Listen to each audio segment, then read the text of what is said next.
Welcome to Sawlogs Plastic Hubs, Jim Dedman, my humble little shop, and the machining adventures that I bring you along on. Today we're working on a steel boring project that I have had in my shop for many years and haven't finished. And the genesis of it is I've been thinking about ball turning, and I've seen a lot of different videos, and there's two different styles of ball turners out there, or maybe three or four. But the two styles I'm talking about that will mount on your tool posters. One of them is using a boring head, and the other is using a C-shaped tool. Well, I got to thinking out loud, and you know how you think, and I come up with this tool. Basically what's happened is I had a ball turning kit that I had purchased from Alsham Engineering off of eBay years ago. Actually, I have purchased two of the kits. The first one is before I started videoing, and Bozo run rampant in that project. And so basically what's happened was I broke stuff, made it too short, it wouldn't turn a good radius, basically a failure. I knew I'd messed up, so I'd ordered another kit with all full intentions of building a new kit. The box came and it's been in my drawers for 4 years, probably. So I got to thinking, well, I've done spent the money on this kit, why not let's machine it, put it together for the viewers, and let's see if it works or not, which will be a separate video. So this video is going to be basically how I took this kit, made it work, some of the things I did, some of the things I didn't do. It's kind of been a challenge, all kind of little challenges along the way. So no further ado, we're going to get to slinging some chips on this. So get that old easy chair, pull it up, get you a cold drink, and let's sit back and see how big a fool I make of myself today. So enjoy. On the table here is some parts for a ball turner that I've had for a while, a kit. This is actually the second kit, and I've had this for so long it ain't funny. So what I'm deciding to do is to try to go ahead and build this kit again. And the reason why is I'm going to do some, just in case I want to do some ball turning, and it's been laying around. These kits come off of eBay from a company called Alsham Engineering, and I'm going to try to take this and use it as a ball tool. I've got one built, but I made a mistake and broke stuff, so I ended up having to remachine. So it's too small. So I just bought this here kit. I've had it a while, so I'm going to go ahead and work on this thing today and see what we can do with it. And there may be some other work done to it besides what you see here. So the first thing I'm going to do is I'm going to have to machine this to fit down in there. So we're going to set up and do that to begin with. My buddy Everett says he's got a sketchy setup, and he talks about them all the time. Everett up in Canada at Everett's workshop. If you've never visited him, how about giving him some love? So what we're going to do here, let's try to keep all this stuff in alignment. That's paramount to get this to work. The bushing will need a 3/8 hole. I've got a 3/8 reamer. So we're going to try to drill this sucker. I'll bring you back. I hunted drills. I got one really long. I do this in 2 steps. I don't want to move my alignment. But, so, to ensure I get a fairly true hole, I'm also drilling this tighter than I normally would the ream. The reason being is, if I have to move some stuff around, the reamer will take care of some of it. So,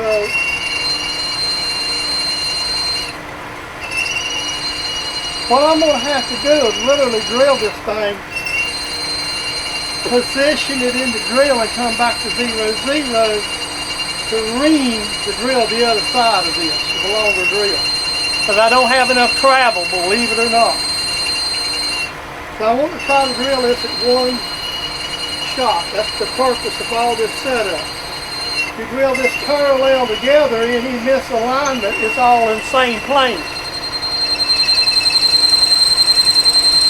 Moving this thing back and forth unless everything's machined to get a true line to make this work perfectly. It's like a recipe for disaster.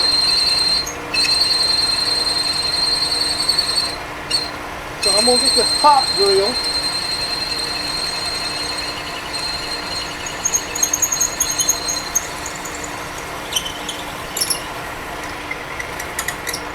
Alright, now we're going to try to get this thing moved. We're going to have to literally move it, put it in the... So what we're going to do is we're just going to move it in. Since I got my zeros set, this is not one of the things I like doing, but this is sometimes what you have to do in these situations. It's supposed to be the same size drill too. Let me look at something. Hold on there. One of the things they provided is some drill rod. Well, what I've discovered that the way these bushings are made, I'm going to make these shafts. So this is the bottom shaft right here. So this one will be 3/8 for the outside diameter, and this will be a 1/4 inch to fit in the bushing. So we got to turn these down to 250. So we got about more or less 100,000. So it's got to be careful when you're turning this small stuff. Like, let me go ahead and keep this feed right back to the backwards. I'll make a couple passes now. I'll bring you back when I get her down there where I want it. I'll hand feed it and feed out actually what I'm going to do.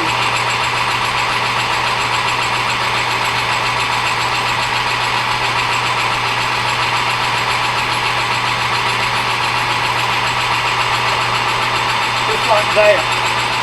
That way I'll get all my back pressure off. I'll set an indicator up and we'll size this thing. So that's what my plan is. The plan here is we're going to face this thing and I'll show you the first cut. We're going to turn this one to be 1.5 inches at 1/4. So I'm going to just kind of, I've got it set up. I'm just going to show you the first couple cuts.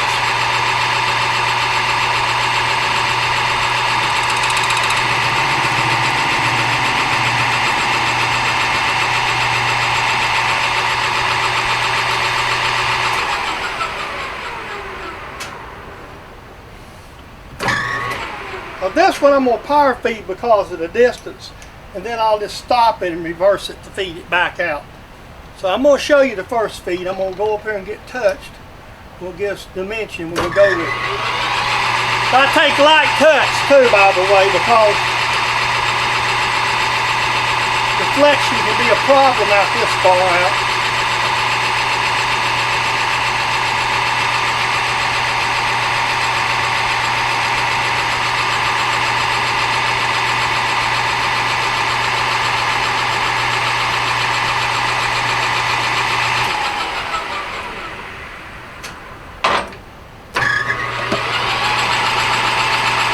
And the reason I'm doing this is for deflection.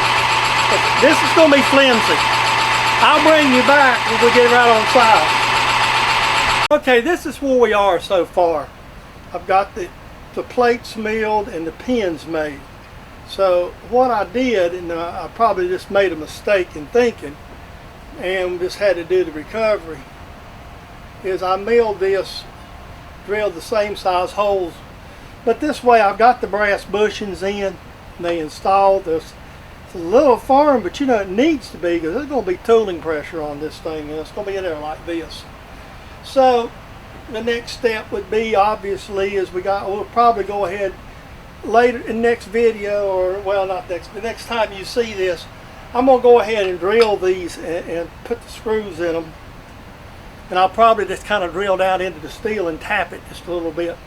I may just drill it and put roll pins in it, which might be what I'll do. I ain't decided yet. I'm thinking about knocking them out, Loctite them really. Alright, now we're going, I've got all these center punched. On these end ones, I'm actually going to drill them all the way through the aluminum and the steel. And we're going to put a 1032 set screw completely through them to pin them. Now, when I pressed these, put these in the other day, I did Loctite them. So, I decided, this is just mild steel anyway, I decided just to make sure it would hold and make it easier to tap and whatnot, then I'm just going to drill these all the way through with 1032s. And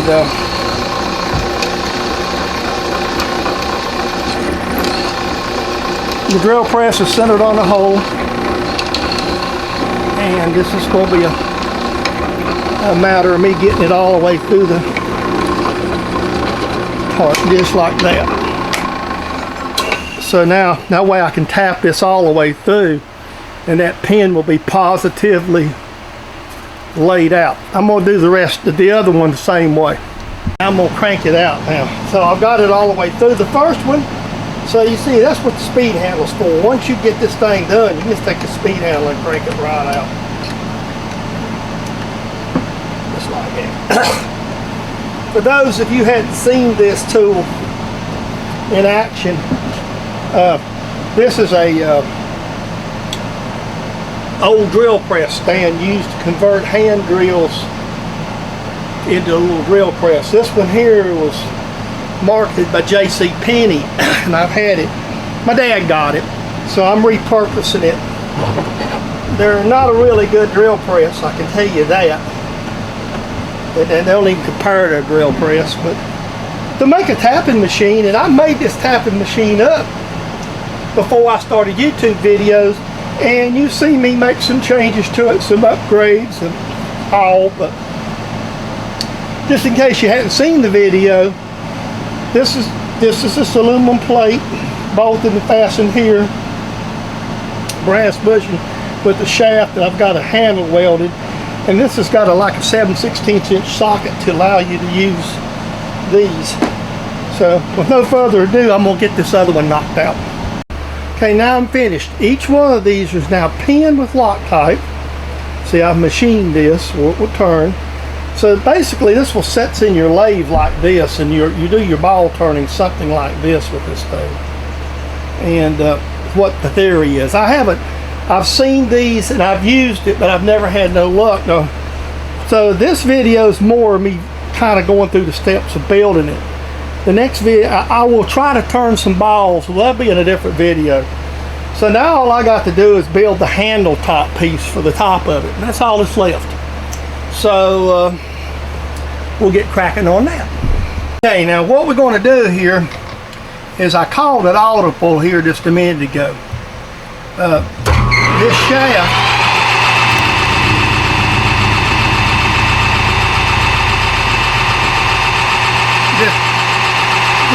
the knob I want to use is metric, and trying to figure it out is a pain in the butt. So I re-tapped the sucker to standard where I could cut it to a 1032, which that means I don't have to take as much off the end of this here, and maybe 50 thousandths or so. So it's 250. So I really don't have to take about 40 thousandths to get it down to size to make the proper die size for 1032. Which would be a lot easier than what I was trying to do a minute ago. This is just plain drill rod that I have. Because I admit Bozo and visited a little bit. And so, but that's fine. Bozo can visit all he wants. We'll whoop him. The plan here is to make this 1032 so that I can put the knob on this end.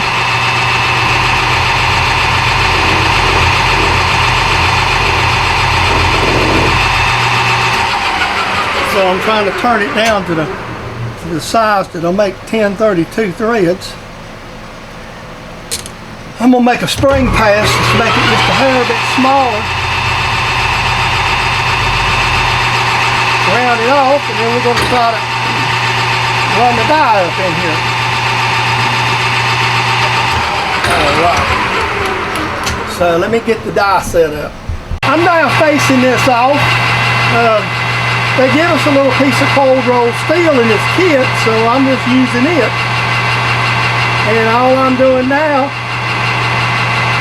is I'm facing this end off. And I'm just going to use a file because it's small and I don't want to have to change tools. Then we're going to flip this thing around. And we're going to face the other end off, and then we'll drill it and do all that good stuff for a 1/4 inch for that 1/4 20 rod, that 1/4 inch rod to fit in. So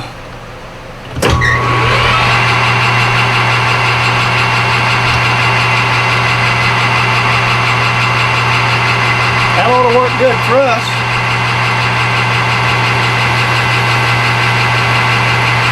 There we go. I'm not going to bore you with that facing. Right, now we're ready to go. We're going to drill into this thing about 700,000.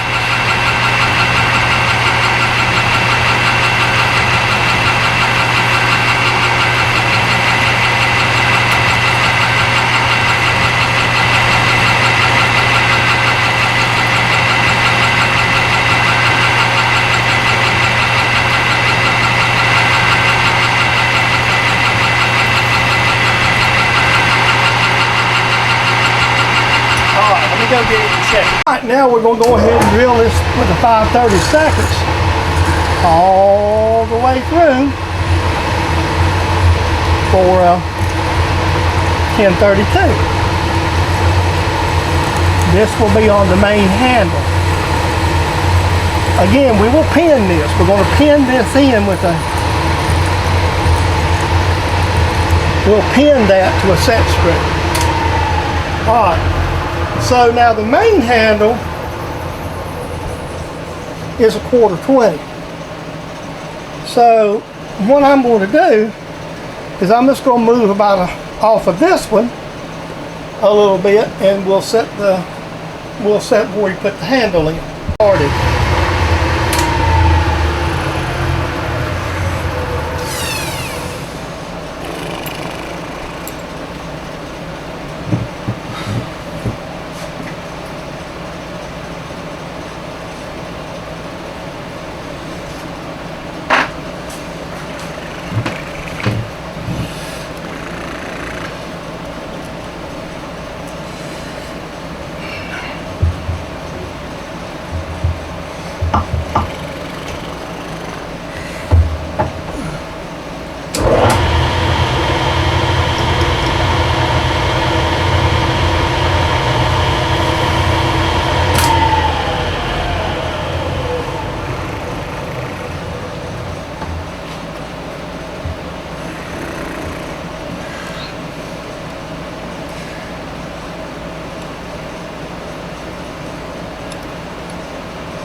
Okay, there is the finished tool.